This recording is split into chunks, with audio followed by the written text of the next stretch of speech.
there has to be some common sense.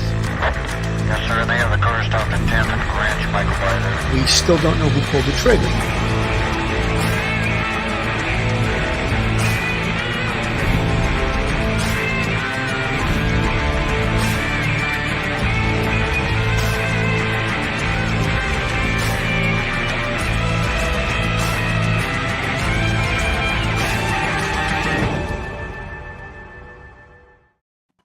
Hello, everyone, and welcome to Police Off the Cuff Real Crime Stories. I'm your host, retired NYPD Sergeant, 27-year veteran, Bill Cannon. And with me tonight, we have a very interesting guest, another retired NYPD member of the service, Lieutenant Mike Riley, who also happens to be an assemblyman from the 62nd Assembly District in Staten Island. But he's got a bunch of stories from Albany, some of them you would not believe. But we're gonna try to stay with some of those stories tonight. The topic tonight is last Thursday, I believe it was the 23rd, the Supreme Court made a decision on the open carry rule, and it infuriated a lot of people. This sort of came out of left field for a lot of libs. I'll use that word lib, but a lot of people that are anti-gun. It came out of left field, like for this lady up on the screen right now, Governor Hochul. The Supreme Court ruled on Thursday that Americans have a broad right to arm themselves in public, striking down a New York law that placed strict limits on carrying guns outside the home and setting off a scramble in other states that have similar restrictions. The decision is expected to spur a wave of lawsuits seeking to loosen existing state and federal restrictions and will force 5 states, California, Hawaii, Maryland, Massachusetts, and New Jersey, home to a court of all Americans, to rewrite their laws. I mean, obviously, in New York, they're wigging out. They don't like legal guns in New York. They don't like guns, period, but especially legal guns. It's all right if you're a criminal and you want to use a gun in New York, that they won't fight you on that. But if you're a law-abiding citizen who seeks to get a gun carry permit, it's been persona non grata for years. They've had some arbitrary reasons that you could get it, like you're a business owner that deposits X amount of dollars in cash in the bank, and then and only then would they consider whether or not you could in fact get a carry permit. Mike, am I on the right track here? Oh, you are, Bill, and thanks for having me. I appreciate you inviting me on. It's great. You know something? I don't look. This is probably one of the worst times to talk about gun control. What's happening across the country. We had the Buffalo active shooting at the Top supermarket. We had the Uvalde, Texas. And then we just had the most recent one outside of Chicago, which is just horrendous. So when you talk about open carry, it's probably a bad timing on the Supreme Court's decision-making timing. But nonetheless, the law is the law. Well, and that's a key factor that people don't realize, that the case was brought before the federal courts and it made its way to the United States Supreme Court. And their job was to evaluate the New York state law based on that lawsuit. And what they determined was that it was all about equity, right? The equity, and I talked about this on the floor during my debate, it's about equity. And the issue becomes, you nailed it earlier when you talked about there was a prerequisite that someone had to prove that they needed a substantial circumstance to get a concealed carry permit. Now, New York historically has made it where if you had a business and you were making bank drops, say of $15,000, that was the circumstance that they would provide you a concealed carry permit. The problem becomes those people who wanted to have a concealed carry because they lived maybe in a high crime area, they didn't have a business. Say it was an electrician that just wanted, a union electrician that just wanted to protect his family. Well, he wouldn't have that special circumstance that was in the law in New York before Scottus overturned it, and he would be denied. And it comes down to that we had an inequity where people couldn't practice their Second Amendment right based on that. You know, Mike, I want to play a little bit. You interviewed someone from the other side of the aisle in regards to this law. And one of the very things that we expect as citizens, as voting citizens of this state and of this country, is competency from our elected officials. And we're getting far from that. This guy who you interviewed, to me, is a moron. And you know something? If a legislator is a lawmaker, how do you not know the law? How do you have the balls not to know the law if that's what you do? You're a lawmaker. I mean, to me, it's almost like a carpenter not knowing how to hammer a nail. And it's just horrendous to me. Horrendous. And, you know, this video will speak for itself. And we'll play a little bit of this. And maybe let me play it here. Thank you, Mr. Dinowitz. So the first thing I wanted to ask about is the Federal Law Enforcement Safety Act and retired members of law enforcement. In this legislation, it requires for those applying for a concealed carry permit to take a 16-hour class and 2 hours of live fire range training courses. So I just wanted to get it on the record, since retired law enforcement officers already took that training, and if they are qualified under Federal Law Enforcement Safety Act, also known as HR 218, they get qualified every year. Would this 16-hour requirement, would they be exempt from that? They would be, yes. Can you say that again, please? Yes. Thank you. So I just wanted to get that clarified for the record because it doesn't clearly state that in the bill. But the retired law enforcement officers are exempt from this sensitive location, correct? There's a carve out for them? Okay. So one of the other things I wanted to talk about with the sensitive location is what streets will define Times Square? I believe the city of New York would define that. So we are deferring to another municipality, the law that is about to be created by the state legislature? Yes, Have we ever done that before? probably. Can you give me an example of that? I can't, but I'm sure we have. So what if they said that Times Square was the whole island of Manhattan? Would that be okay to this? Mike, could you imagine testifying in court as a police officer with the crap that this guy's delivering? He's an elected official. Yeah, He has no examples of it, but he's sure that it's been done. He's going to let the city of New York define what are the geographical parameters of Times Square. Are you out of your mind?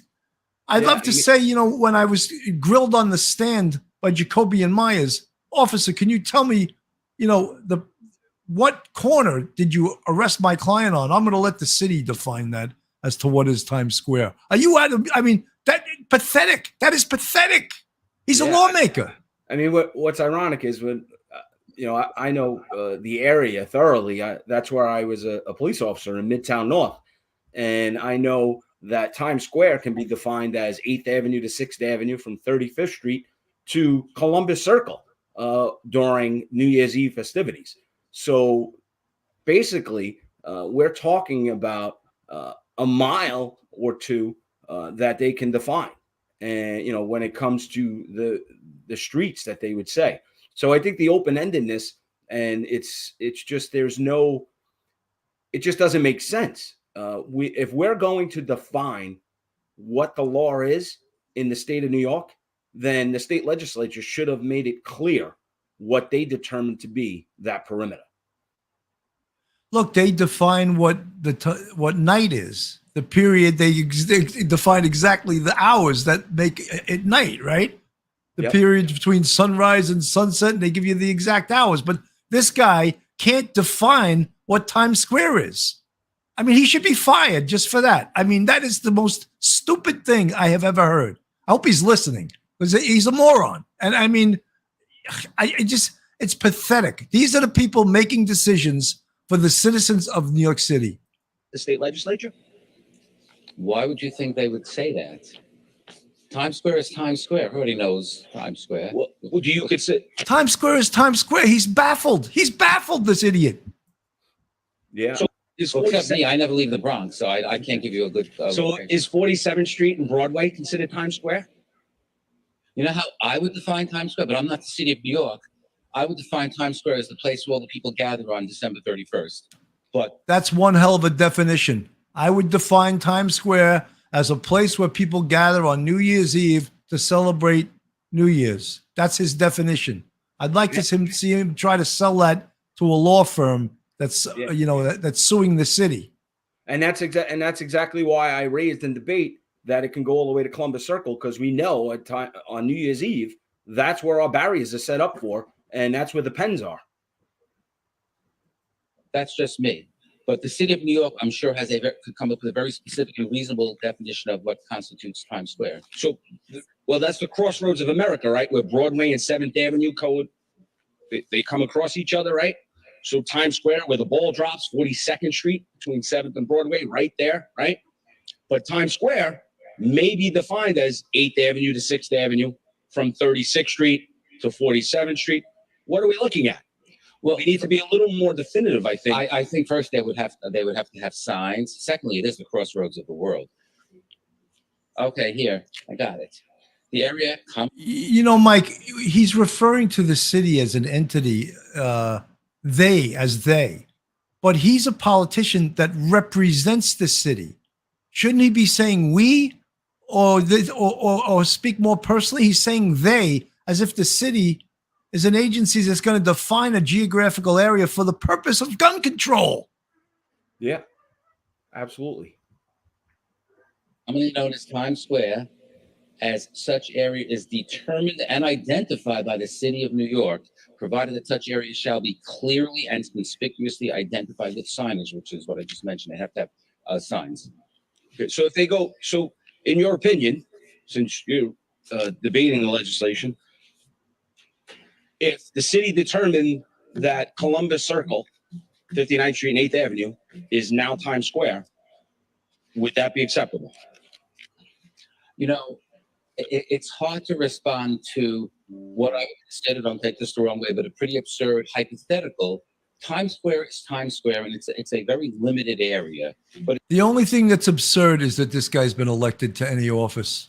This is painful. This is painful to listen to. Mike, but what I want to explain to our listeners is that you were trying to get him to define an area that was ruled as a sensitive area for the purpose of having an open carry, correct?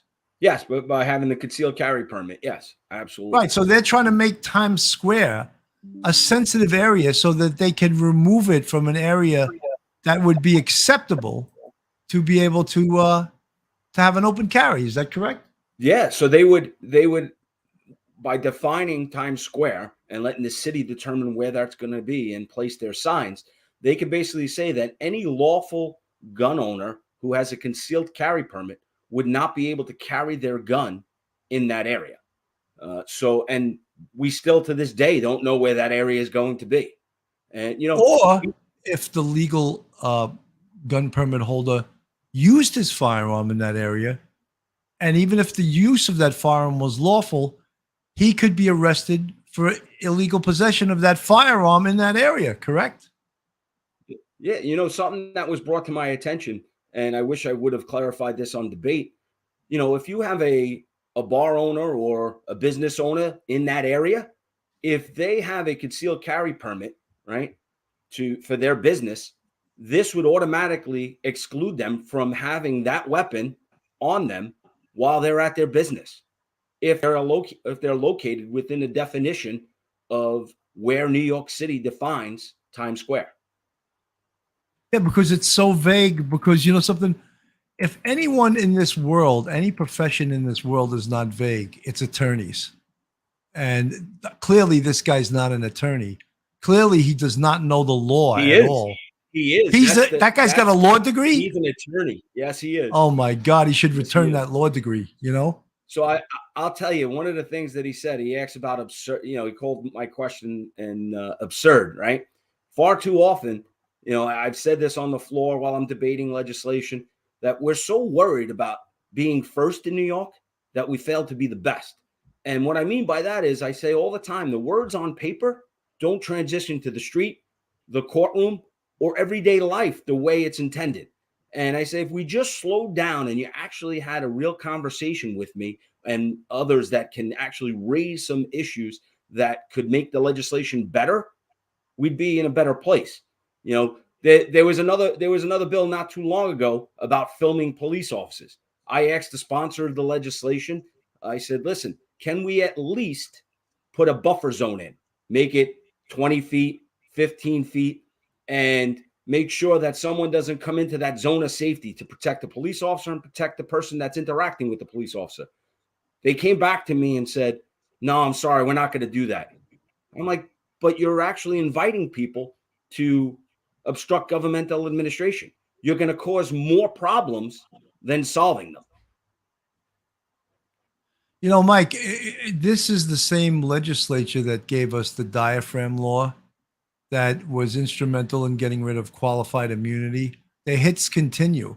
And when a higher court passes a law like this, let me show you Governor Hochul's reaction to this. Hang on one second. I'm going to show you her reaction. And she's absolutely shocked. Absolutely. And then we'll talk about why she's so absolutely shocked.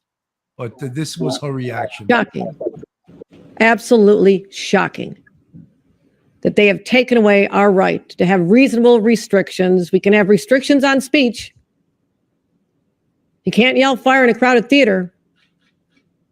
But somehow there's no restrictions allowed on the Second Amendment.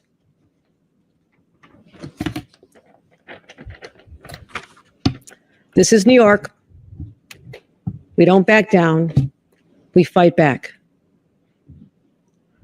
And we'll be alerting the public, the media, in the very short term, exactly what our language that we've been analyzing. We have language we'd like to now enact into law.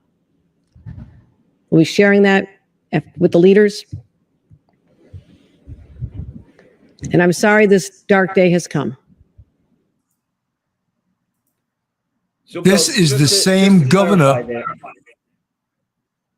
Go ahead, Mike. Just to clarify there, when she said they had bill language that they were ready to go with, they called us up to be in Albany at 12 p.m. on Thursday. Yeah, I mean, they sprinted. Bill language. We didn't have bill language at 3:45 in the a.m. on Friday. They told us to go to bed and come back at 9 a.m. We didn't start voting on it or see the language until Friday at 1 p.m. That goes to show you that it's dysfunctional. Yeah, I mean, they sprinted to Albany and they couldn't write the law quickly enough to try to thwart what the Supreme Court, the law that they had just written, the Supreme Court did, and they just it's unbelievable.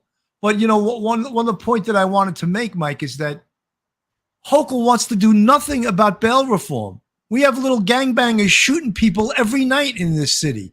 There's one guy who the LBA, the Lieutenant's Benevolent Association, tracked. He's been arrested 5 times this year for a firearm. 5 times, and he's been released every time on bail. You bring that up to Governor Hochul, and she'll do a tap dance right in front of you. It's pathetic, these people. And you know, they won't do anything about criminals. And you know what? That's my second part of it, don't get me started, is it's not, they believe that it's the gun. It's the fault of the gun, not the person that pulls the trigger. You'll even hear Eric Adams say, the iron pipeline. That's a bunch of horse shit. And then he'll bring up ghost guns. How about the guy pulling the trigger, Mayor Adams and Governor Hochul? They don't want to bring that up. Yeah. One of the things that I keep bringing up in all the debates when it comes to violence and firearms and guns, and I brought it up in this debate that you had on later on in it, I asked you, is there anything in the legislation that fixes raise the age, where you have a 16 and 17-year-old that has a loaded firearm? If they don't display that firearm or use that firearm to commit a crime, if the individual, the 16 and 17-year-old, is stopped and a gun is recovered from their waistband and it's loaded, they go to family court. Family court. We know that that's not punitive. We know that doesn't hold them accountable. So I keep asking, will we adjust raise the age? Will we adjust bail reform? And they refuse to. They refuse to really go after the criminals. You know, there's a mentality in Albany that they don't care about victims. They care about criminals. And that's what we're seeing. You know, I've raised it at least 15 times. I've introduced legislation that would hold 16 and 17-year-olds accountable. If they have a loaded firearm, they would be automatically sent to youth part criminal court. Right now, that doesn't happen. They automatically go to family court.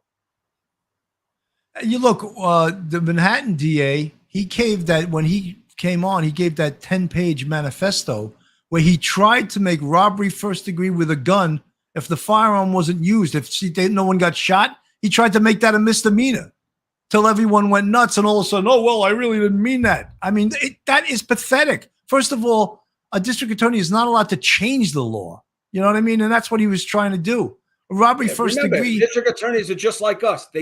When we were on the job, we took an oath to defend the Constitution and uphold the laws. And unfortunately, when you don't do that, it's a dereliction of your duty. I want to show you Eric Adams's response to this. Also, he had a typical response that was consistent with the rest of the Democrats. We can say with certainty, this decision has made every single one of us less safe from gun violence. The decision ignores the shocking crisis of gun violence every day, engulfing not only New York, but engulfing our entire country. The opinion claims to be based on nation's historical past, but does not account for the reality of today. It ignores the present, and it endangers our future. While nothing changes today, and we want to be clear on that, nothing changes today. We have been preparing for this decision and will continue to do everything possible to work with our federal, state, and local partners to protect our city. We will collaborate with other mayors, municipality leaders, and governors, and will leave no unturned stone as we seek to undo and mitigate the damage that we are witnessing today. Those efforts would include a comprehensive review with the Corporation Counsel, our Chief Counsel, and other legal experts to assist us in this manner. As we start to define sensitive locations when carrying a gun is banned, and reviewing our application process to ensure that only those who are fully qualified can obtain a carry license. This is something that the police commissioner who's joining me today will ensure that our licensing division is aware of. We will work together to limit the risk this decision will create once it is implemented. And we cannot allow New York to become the wild, wild west. That is unacceptable. This decision is created. We will not allow our city to live in fear that everyone around us is armed and that any altercation could evolve into a shootout. We will not allow the men and women of the police department to be subjected to further danger, making their already difficult jobs even more harrowing. And let me say this again. We will do everything in our power, using every legal resource available to ensure the gains we've seen during this administration are not undone, and that New Yorkers are not put in greater danger of gun violence. There is no place in the nation that this decision affects as much as New York City. There is no place in the nation that is going to be impacted based on this decision more than New York City. There's no place in the nation that the decision affects as much as New Yorkers. And we are prepared to set an example that will lead the country of how do we fight back on this decision. Today's Supreme Court decision may have opened an additional river that is going to feed the sea of gun violence in our city and in our nation. Now is the time for every elected official who cares about the safety of all Americans to come together and respond thoroughly and comprehensively to this appalling decision. Our work begins now to start saving New Yorkers and Americans. Please, Commissioner. Good afternoon. Thank you, Mr. Mayor. As the mayor said, this case has been remanded back to the lower court. So the important thing to know today is that nothing changes. If you have a premise permit, it does not automatically convert to a carry permit. If you carry a gun illegally in New York City, you will be arrested. Nothing changes today, and that's important for everyone to be aware of. When we open the universe of carry permits, it potentially brings more guns to the city of New York and to the streets of New York City, and that should concern us all. Mr. Mayor?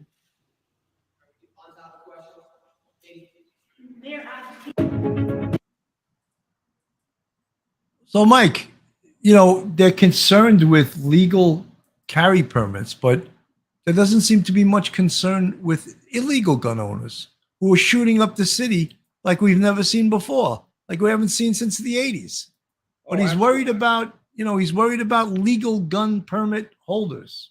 Yeah, during that debate with Assemblyman Dinowitz, I actually gave him some stats, and there were 700 victims year to date to June 29th at midnight. 729 victims of shootings in New York City. There were 2,000 guns recovered. I asked him, do you know how many were actually committed by concealed carry permit holders, and how many guns were recovered from them? Of course, he couldn't answer it, but the real answer is zero. 0 guns recovered from concealed carry permit holders, 0 criminals that were concealed carry permit holders. Another interesting fact, and we talk about not being serious about crime, right? In the Bronx, there was just an evaluation done about the sentencing for those who commit crimes, possession of illegal firearms. The average sentence for someone in the Bronx, where Assemblyman Dinowitz covers, for having an illegal firearm, the sentence was 5 months. If you're going to be serious about fighting firearms, gun crimes, go after the illegal gun holders, those lighting up our city, lighting up our state. Being soft on crime isn't doing it. Mike, one of the things that says so much to me is they have a position called a gun czar. What an absolute horseshit that is. Who is this person? Usually he's a former criminal, former gangbanger. What hours does he work? How much does he get paid? What is he actually doing? I want to know that, because no one is questioning that. Oh, the gun czar? What does the gun czar do? Is there any statistics that shows that what this gun czar does works? Because that's how you determine all successful programs, statistics. So since we started doing this, gun crime and shootings have gone down. What does the gun czar do? I want to know that. Yeah, well, that's what happened during the debate, right? I gave them data, real data that they can see, tangible numbers, and they couldn't answer it. The gun czar, what is he doing? That's like the violence interrupters, right? That's the same damn program. Same idiots. They're not really stopping the shootings. We're seeing them happen all across the city, all across the state. I'll tell you what it is. It's an attempt to give someone a job that doesn't have one. And it's just giving people our tax dollars that have no business. I mean, I would really like to question the mayor. How does that program work? Do you have a statistics that show it works? And what qualifies him to be a gun czar? Well, yeah, exactly. Oh, because he was once a gangbanger himself? Yeah. That's pathetic. Yep, absolutely. I just want, the other night, this was a horrendous incident. On the Upper East Side, I think it was on the 29th, a 20-year-old woman wheeling a 3-month-old baby was basically executed on the streets of the Upper East Side. I think it was 95th Street. The Upper East Side, of course, as we know, is probably one of the wealthiest neighborhoods in the entire world, the entire country, the entire world. So when someone gets shot on the Upper East Side, it shakes the core of the entire neighborhood. However, anyone that's ever done any kind of investigation, when you hear that story, 20-year-old woman at a certain hour wheeling a 3-month-old baby, someone comes up to her and shoots her right in the head point blank. You don't have to be a genius investigator to know that the person who shot her is known to her. Yeah. It's known to her. And probably there's about a 80 to 90 to 100% chance that it's the baby's father. I predicted that second one of that case. I want to show you the press conference they had, and where Adam starts talking about the iron pipeline and ghost guns. How did that case transition to the iron pipeline and ghost guns? It had nothing to do with it. Had absolutely nothing. But, you know, they want to get mileage out of things, and it's dishonest. It's dishonest that they do this. Yep. Kenneth Corey and Captain Allen from Detective Borough Manhattan North. I want to remind you the information I'm about to give you is preliminary, as this incident is only 2 hours old. Earlier this evening, at approximately 8:23 p.m., officers responded to a report of a person shot opposite 164 East 95th Street. Upon arrival, officers discovered a 20-year-old female who was unconscious with a gunshot wound to her head. EMS responded to the scene, transported the victim to Metropolitan Hospital, where she was pronounced deceased at 9:20 p.m. Our preliminary investigation revealed that the 20-year-old victim was pushing an approximately 3-month-old in a baby stroller on East 95th Street when an unknown person approached her and fired a single shot into her head from a very close range. Immediately after the shooting, the suspect fled the scene on foot, heading eastbound on East 95th Street. He is described as a male who was last seen wearing a hooded sweatshirt, sweatpants, and black pants, all black. At this time, there are no arrests, and I'm urging anyone who has information that can help us with this investigation to please call us at 1-800-577-TIPS. All tips will be kept strictly confidential. I'll pass it now to the mayor. Commissioner, I'm joined here with Councilman Powers and Councilwoman Menon, who both represent parts of Manhattan. This is Councilman Powers' district. Earlier today, the police commissioner and I were with the Attorney General talking about ghost guns. Later in the day, we were with the U.S. How did this case segue into ghost guns? How? Tell me that. How did this become about ghost guns? Senator Gillibrand talking about gun trafficking. This entire day, we have been addressing the problem of the overproliferation of guns on our street, how readily accessible they are, and how there is just no fear in using these guns on innocent New Yorkers. And this is the result of that. These are real story, real lives. When a mother's pushing a baby carriage down the block, or an individual, a woman is pushing a baby carriage down the block and is shot in point blank range, it shows just how this national problem is impacting families. And it doesn't matter if you are on the Upper East Side or East New York, Brooklyn. The oversaturation of guns and dangerous people that repeatedly leave our criminal justice system to continue actions like this, it is what's making the New York City Police Department and other law enforcement agencies here in New York, across the country, difficult to fight this issue. We're going to continue to do our job. 3,300 guns removed off our streets that were not allowed to hurt innocent people. We're going to continue to move forward. But we do need help from Washington, from the state, from our criminal justice system. We have been clear on that. We're going to find this person that's guilty of this horrific crime. We're going to find him and bring him to justice. We need the justice system to make sure this innocent person receive that justice that we're asking for.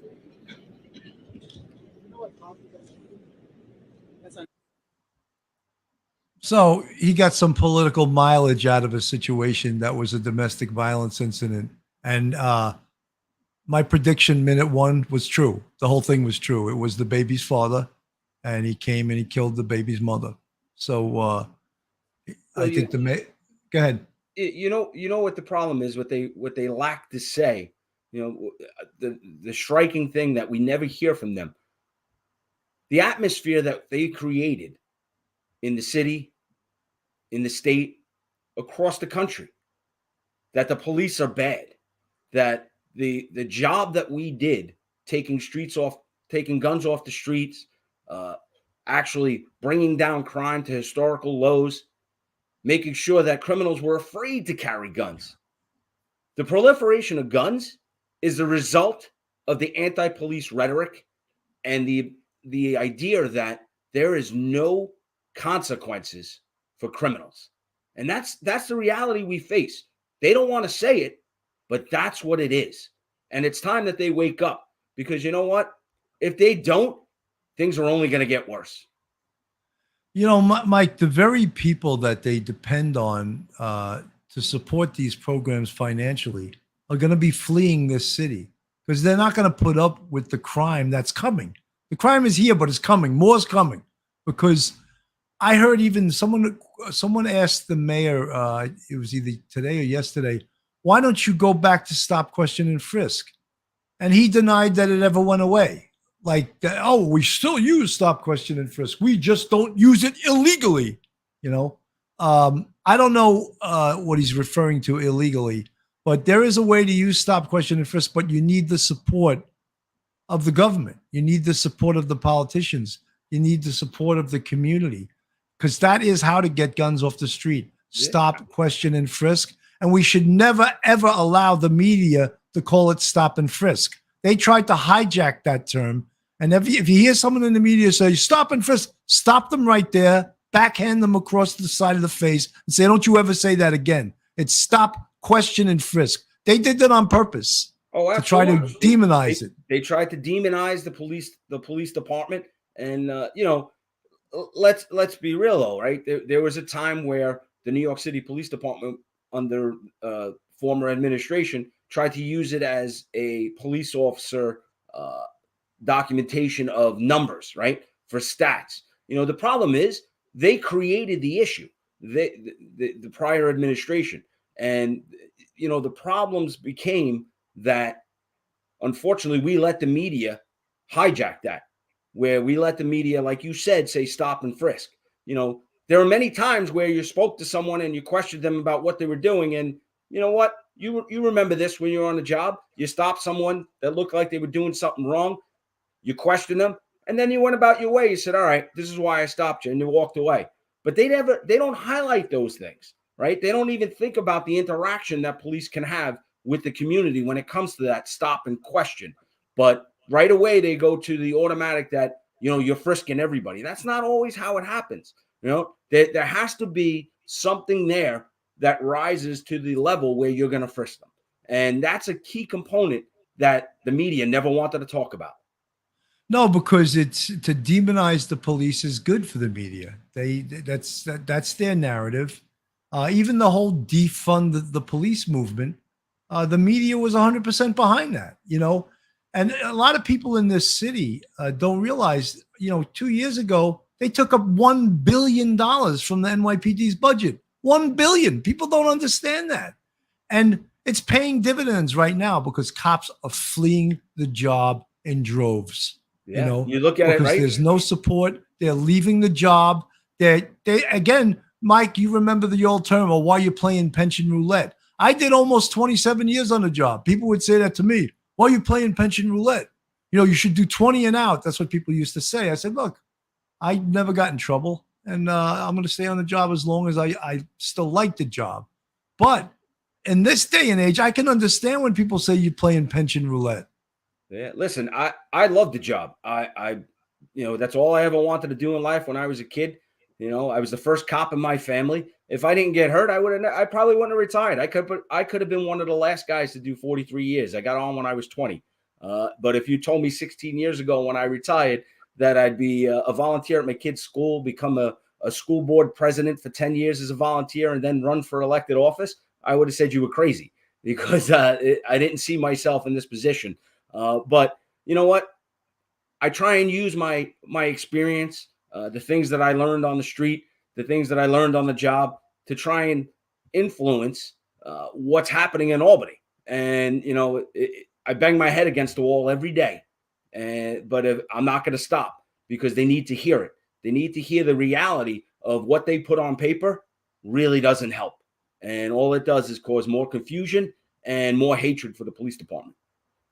But Mike, one of the things that is a cause celeb for me is the diaphragm law. I cannot believe that they appealed it, got reversed, and then they got back. They got it back. It's the law, the diaphragm law. So that was the city council passed that. So that's a New York City law. And I just couldn't imagine being able to fight with someone who has a firearm, an illegal firearm, and you're trying to cuff them, but you can't touch their chest. You can't touch their back. So what are we supposed to do, right? As police officers, unfortunately, when you're a criminal and you're involved with the police department, it's a contact sport, and we're giving the upper hand to the criminals. The city council has given the upper hand to the criminals. 100%, because there really is no way to get someone handcuffed that does not want to be cuffed without putting your knee into their back, controlling one of their hands, getting one of the cuffs on. And, look, I firmly believe these days every cop should learn jujitsu, because it's that allows you to control someone better than we've ever learned before. But, cops are not martial artists. Not all cops, as you know, are in shape. There's cops that are the double donut cops, double donut. Look, I stayed in shape my whole damn career because I was in the contact sport my whole career. Yep. And I didn't want some 16-year-old jacked up on roids being able to take out this 55-year-old, as I was near when I retired. And I wanted to make sure I could handle myself. And I lifted weights and I stayed in shape my whole career. Well, that brings up an interesting point. Today's post, right, is talking about how they lowered the standards for physical fitness and the requirements to pass the academy, right? That's a whole story today in the news, and it's because of the exodus of the police department. They don't have enough people to backfill the amount that they project to lose. So what's the answer? The answer shouldn't be to lower the standards, because that's how you're going to get police officers hurt, and they're going to get their partners hurt.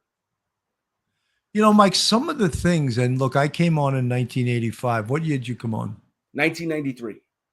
93? Yep. Oh, you're a youngster. So I came on in 1985, and crime was way worse back then than it is now. But the cops were great. People wanted to be cops.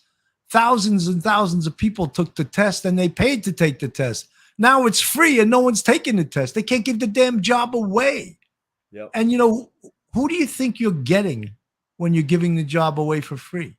Who's taking this job?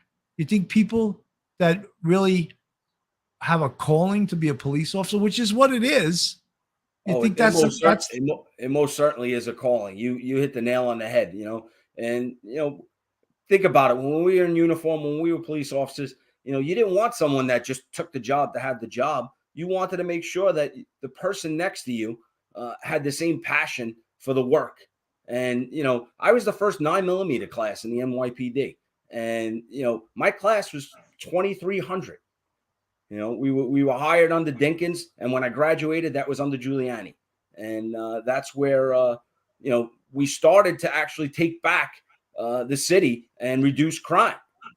Times Square, Duffy Square, where I patrol, it was, you had prostitutes, you had drug dealing, heroin deals going on in the street. And, eventually we cleaned it up, and it went from having porn shops on 42nd Street to Disney. Unfortunately, I think we're going backwards now. Yeah, and the same people that are able to open these businesses because it's safer are anti-police. Here we are, we protected them so that you could open up your business. The New York Times is a perfect example. New York Times is for defunding the police, except for everyone except them, because they want to be protected 24/7 by the police. Schmitty, thank you so much for the $10 super chat. I want to go to New York City for my 50th in 2023. I'm perplexed. I want to ride in a taxi for the first time, traverse the city. I know nothing about New York City. It makes me not want to go. Protect me, please.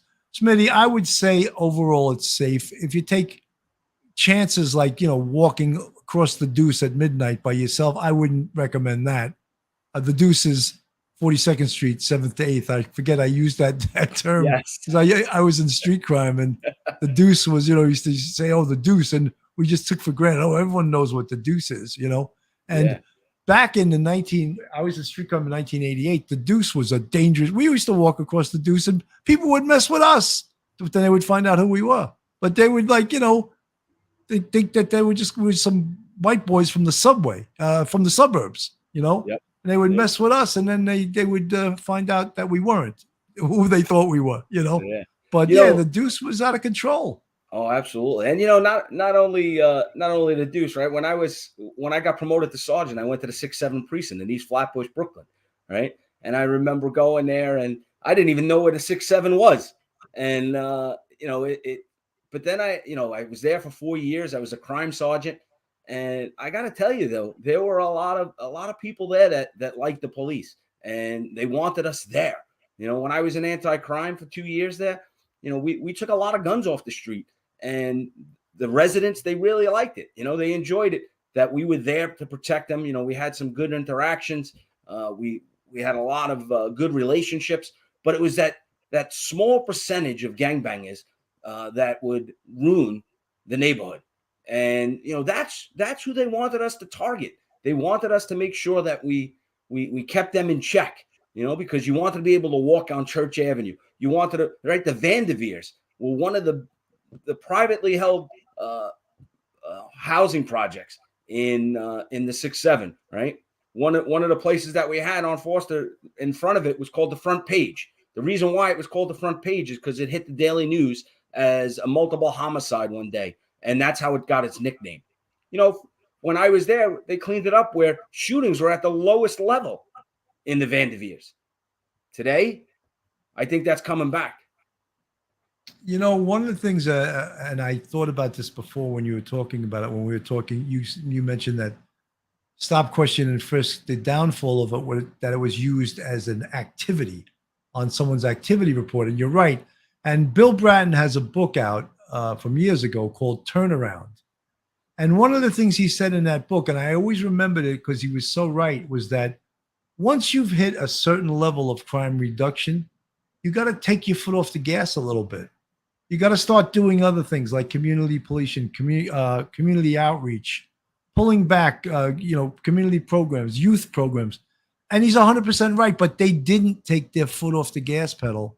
And that's what resulted in the bad feelings. They doubled down. And remember, when we used to fill out our UF 250 reports, the stop, question, and frisk reports, remember, we had a carbon copy originally, and we had to write out and explain why we did what we did as police officers. They made it a checkbox form. And that's where we saw that the department got into trouble, because that's how they started monitoring how much activity. So if you were a member of the anti-crime team, each police officer may have had to do, 10 UF 250s a month. And, that's where we start to get into taking away the activity that the police were really targeting, right? Going after people with guns, making sure that we targeted crime areas. But instead, we're talking to people and writing their name down and putting it on check boxes. That's the problem. Yeah, I mean, one of the things that everyone knows that, we had that unit, street crime unit, which was probably the best unit in the police department at getting guns off the street. And one of their methodologies was to go to a high crime neighborhood, to stay there for a month or 2 months and get the hell out of there. And that was strategic also. And then they would move to the next high crime area. But this day and age, you need the department, and you need the police department and the politicians to back you, because no one's going to go out there and toss people for guns if they're going to be turned around and say, oh, you violated his rights. Why would you do that? Yeah. I mean, listen, they even target police officers saying that they're violating their rights, even when they recover the steal, even when they get the illegal firearm, and even when the individual that they captured, that they arrested for having that illegal firearm, had a firearm 5 times before and were let out. Yeah, no, I mean, I've been there. I was in anti-crime for 6.5 years, three as a cop and 3.5 as a sergeant. So You know, I loved anti-crime. To me, was the greatest job on the police department. You know, Yeah, I it's almost enjoyed like that. I'm getting paid to do this. Yeah. I loved it. You know, I loved it, but it doesn't exist anymore. What does that tell you? How about even, we had that big shooting in transit where the guy shot 10 people. You know, how about plain clothes in the subway? Yeah. How about you backed down to the criminals totally? The criminals were afraid of transit anti-crime. They feared them, as they should. But guess what? There's no more transit anti-crime. Yeah, because you know what? We took away all the deterrents. And instead, like I said, Albany and city legislators are empowering criminals. But Mike, one of the scary things is that the electorate, who are electing these people? You know what I mean? They're electing these people who, the guy you had the debate with, who elects that guy? Like he doesn't even know what time it is. I wonder if he even has a watch. It's like he's probably going to hear this and go, "I got lots of watches," But it's really pathetic that the city, the greatest city in the world, this is what they're letting it become. Yeah. Well, we need to take back New York. We need to make sure that we put people in office that are going to have common sense. Right now there's no common sense. It's the scales have tipped totally to the side of protecting criminals, and the reasonableness for introducing legislation that could actually take illegal firearms off the streets is just falling on deaf ears. Is there any hope that the diaphragm law could be reversed? Well, that's going to take the city council and the mayor to realize that this isn't helping. This is going to get a police officer killed, and it's not only a police officer, but the civilians that are around when there's an interaction. That's what's really going to happen, and they're endangering the public with that legislation, with that law. Absolutely. Folks, this is Police Off the Cuff, real crime stories. If you're not subscribed to us, please go on our YouTube. Hit that subscribe button. It's free to subscribe. Hit the subscribe button. Give us a thumbs up. Ring that bell. If you want to part with some Benjamins and support us, we have a Patreon with 3 different levels. And we also have, you see the folks with the green font. They're part of our YouTube channel members, and we have 5 different levels of that. You can join our YouTube channel members. With this show, I think we're probably over 700 episodes of this. And I know Mike had been on a couple of years ago before the pandemic, right? Yes. The pandemic was hitting, when there was a grand idea that something called Inside Blue 360 that was going to be run by the Sergeants Benevolent Association. And it never totally came to fruition. It was a great idea. And we were hoping it did get off the ground, because the idea was to give a voice to the cops, give a voice to the police department, and let us challenge the press. When the press talks about and writes things that are outrageous, challenge the press. Say, no, that's not true. That this is what's true. I mean, you could see even in this case in Parkland, in Illinois, the press is really digging, almost trying to point the finger at the police, because the shooter had interactions with the police. Once where he was suicidal, and they went to the scene, and it was handled by mental health professionals. And another time when he threatened his family with 12 or 15 knives. And the police, which is their protocol there, referred the case to the state police, which was perfectly legit in their jurisdiction. But of course, the press is trying to point the fingers at not just the local police, but the state police. Oh, if you did something, this wouldn't have happened. So the press are not always our friends, for sure. No, and you know what? And I speak about this often when I talk to many people. I talk about the press putting out stories, and you got to remember, they got a deadline to get things out, whether it's to print or whether it's to TV, and they don't always have the facts. I remember being involved in cases and then watching the news or reading in the paper and going, that's not what happened. That's not the facts. But you know what? Far too many people think that, solving crimes and fighting crime is like a CBS series. They think it's a TV show and everything's going to be solved in 40 minutes. And they don't realize that, police work is really a profession. And we need to start treating our police officers like the professionals they are. And, day in and day out. But let's not forget that they're human. We come with our flaws. We come with our issues. We come with our baggage with family and everything else that happens. But we never get the benefit of the doubt. And that's the problem. Far too often they look at it and say, you know what, if a police officer makes a mistake, there's a difference between a mistake of the mind and a mistake of the heart. If the police officer's heart is in the right place and they make a mistake, everybody makes mistakes. It's when they make a mistake and it comes from the heart that we have a problem. And, right away, the media paints us all with a broad brush, and they're looking at us as if we're all, demonizing the community. That's not accurate. And, that's why we need people like you speaking up for us, talking about it, getting it out there, getting the true facts out there. Mike, sometimes I get too emotional. I wish I could keep it a little lower key.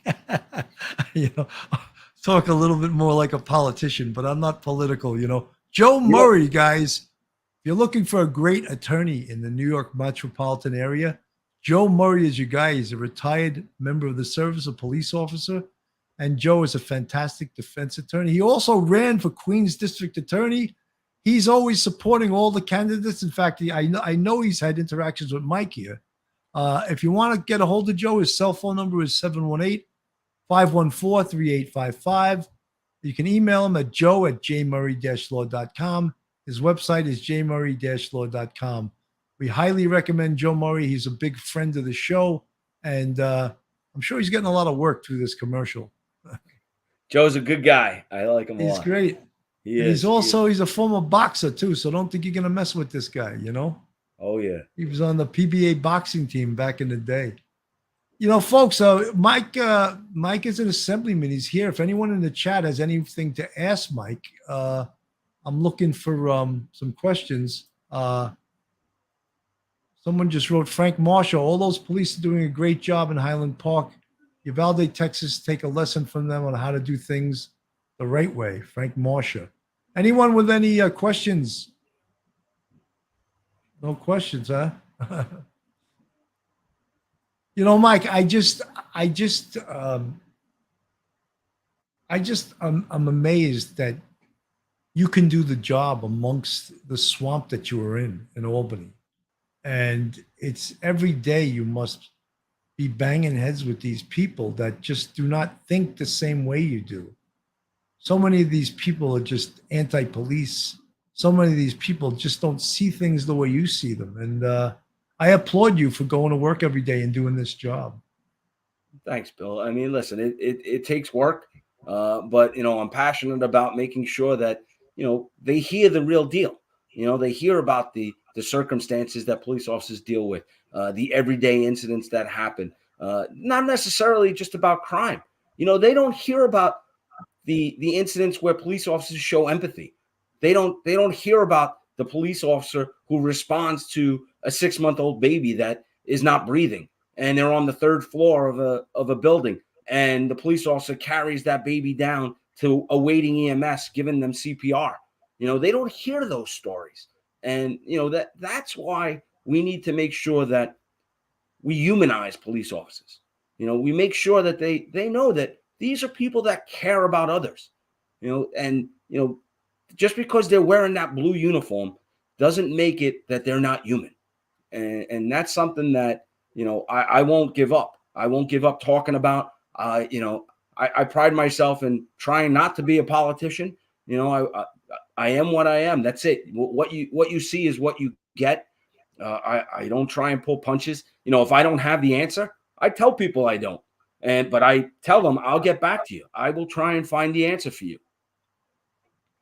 Yeah, I mean, it's an amazing thing. I just wish that more good guys like you would get elected and be able to butt heads, because after all, you're a lawmaker, you're a legislator, and that's what politicians are, and people lose sight of that. Yeah, well, That's your job, making law. so true. And you know what? The problem with legislators and politicians today, they're more activists than they are legislators, and that's where we get into trouble, right? We need to have more legislators and not advocates that are spewing rhetoric, and that could be rhetoric from both sides of the aisle, right? But we have to actually have conversations, and that's the problem that I have in Albany. Far too often, we'll try and have conversations, and they'll just shut us down, and that's where we get into trouble. Because if we actually listen to each other, we might be able to get to a place where we can find common ground. Well, Mike, we started out with this conversation talking about the Supreme Court, the open carry law.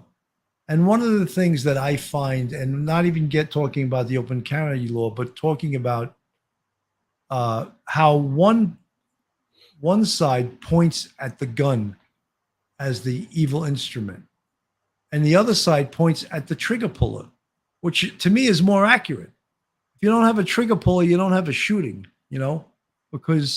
but they don't want to put the trigger puller in prison. So everything else they do, to me, is fraudulent. You're not arresting the guys that are doing the shootings, and you're letting them out with this bail reform.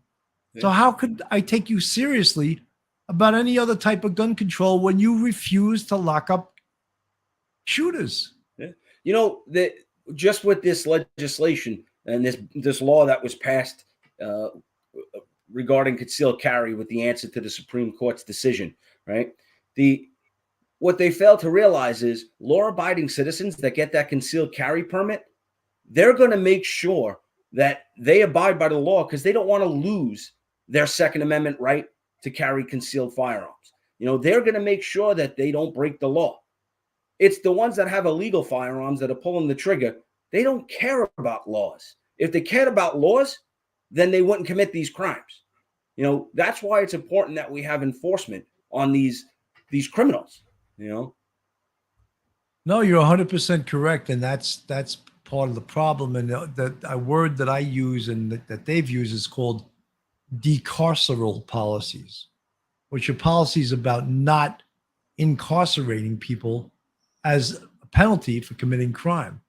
I mean, as low level as petty larceny is, we've seen with these smash and grabs, it runs havoc on cities, destroys businesses, It's just, that's why, the whole broken windows theory of policing, in my opinion, is very important. But the other side grabbed a hold of that and demonized that also. Oh, absolutely. I mean, one scenario, one situation that actually reminds me of that is when they decriminalized loitering for prostitution, right? It used to be that, you had police officers that were assigned to conditioned units that were assigned to the vice unit, right? And I was part of that unit in Midtown North, where you made observations within a 20-minute period in a known prostitution location, someone approaching vehicles and approaching passerbys, and you would lock them up for loitering for the purposes of prostitution. They actually made it where the police department can no longer make those arrests. So the problem was we had about 10, 12 locations throughout New York City that were known big hubs for prostitution, right? Now, with this law being taken away, they actually can be on any street in New York State. And they fail to realize that when you have that loitering for prostitution, it brings other crimes. There were times where I was doing an operation, and we were doing a loitering for prostitution operation, and we came across a carjacking, right? A pickup carjacking arrest, where we got into a vehicle pursuit. We got into a foot pursuit over it. And all because that area was known for prostitution. Those people were there to commit a crime because they knew that there were going to be people there that probably wouldn't report it because they were doing something they didn't want to do. And it all goes back to what you said. It's the broken windows theory. Absolutely. The other thing that we lost that hurt the police department, hurt the public, was jumping the turnstile being a theft of service misdemeanor. Now it's a civil matter, and then do you lose search incidental to lawful arrest? You're not going to come up with those guns because you're not grabbing them, getting that free toss with the search incidental to lawful arrest where you're going to recover the firearms.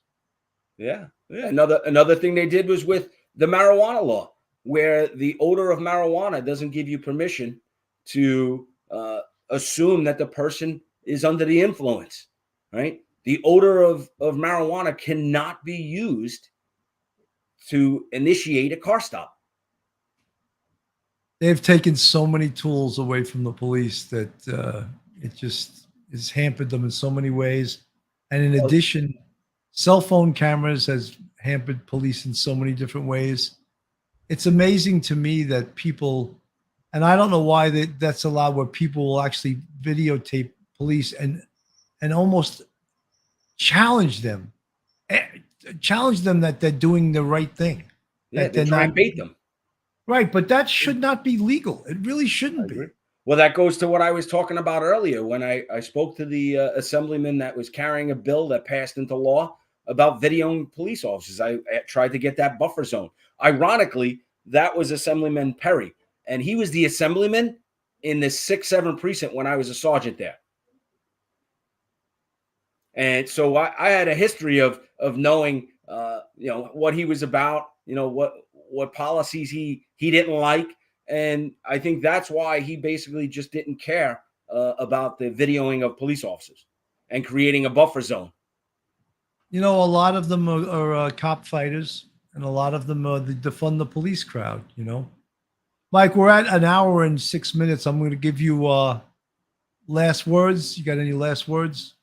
Well, Bill, I want to thank you for having me on there. And I want all the police officers that are watching, all the civilians that are watching that support the police, I want to thank you. And remember that, we need to back the blue. And, we need to make sure that we hold those accountable that commit crimes because, any one of our family members, any one of our friends, our neighbors can be the victims of crime. And if we don't put good people in office that are going to hold criminals accountable, then this city and this state are going to go down a deep, dark hole. Mike, you're 100% right. I just also want to say one thing. I really like the new police commissioner, Keechant Sewell. I think she's got a hard job. She's put in a time where the department is in a lot of flux. There's the whole criminal justice system, but I think she's. I had Patrick Ryder on the show, the Nassau County Police Commissioner. I had him on twice, and he speaks so highly of her. And she's so confident. She's a good speaker. And I just want to give her a thumbs up.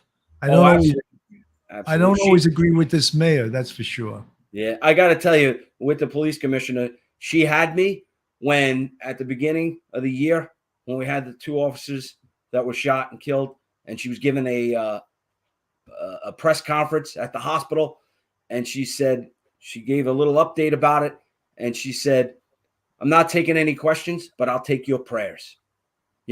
She was showing that she cared about police officers. She didn't care about, talking to the media. We wanted to make sure that we took care of our own and that we actually took care of the case and made sure that we built the case to hold those accountable. 100%. Folks, I just want to thank everyone that listened tonight. I know we had a little bit of a sparse audience tonight because we overlapped with Duty Ron, who grabbed every damn audience member from 50 miles around. But that happens sometimes. Mike Riley, anytime you want to come on, you just give me a call. Thank you so much. You're doing God's work in Albany. Maybe you can just, do a diaphragm law on one of these politicians, knock them down and put the cuffs on them, Yeah. Show them what the diaphragm law is all about, Absolutely. Bill, thank you so much for having me. I appreciate it. My pleasure. Folks, have a great night and stay safe.